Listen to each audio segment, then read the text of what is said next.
Good evening, friends. Today we are going to see about the National Family Health Survey 6 and almost all the important data that will be asked for your TNPSC examinations.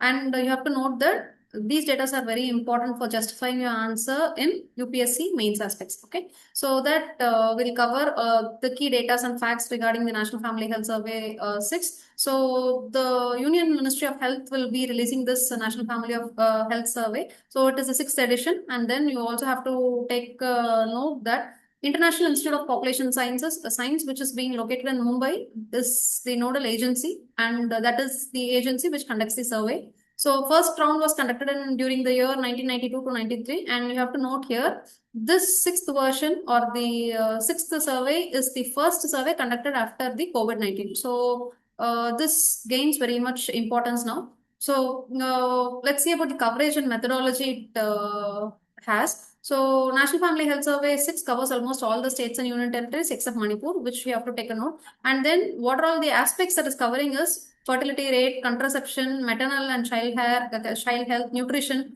vaccine coverage, non-communicable diseases, domestic violence, women empowerment, sanitation and hygiene. So key health themes will be covered in this survey. So let's brief about the findings of the National Family Health Survey. So first one, it says that there is significant process in the maternal and child health indicators, which is a good news. How do they say is that institutional delivery of children has been increased to 90%.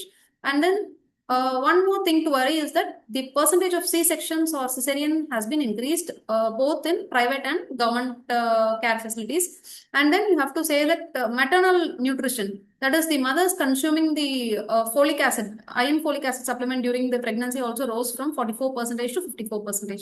So coming back to child nutrition and health, so child nutrition and health has also seen an improvement. It means that severe wasting has dropped. That is the low weight to height percentage, that is called as wasting. So wasting has dropped from 7.7% to 5.2%.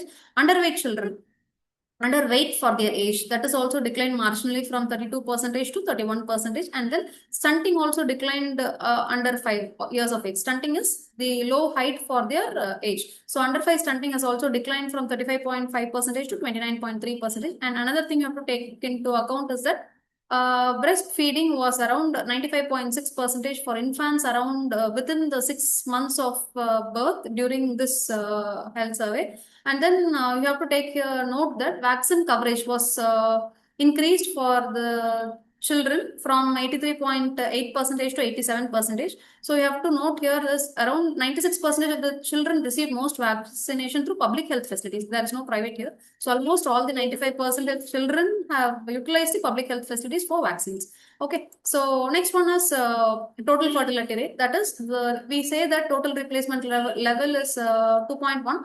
However, the fertility rate has been reduced to 2.0. That is below the replacement level. That is, if you take 10 families, there were 21 children first, but now if you take 10 families, there are only 20 children. Contraceptive rate has also been increased from 66% to 69%.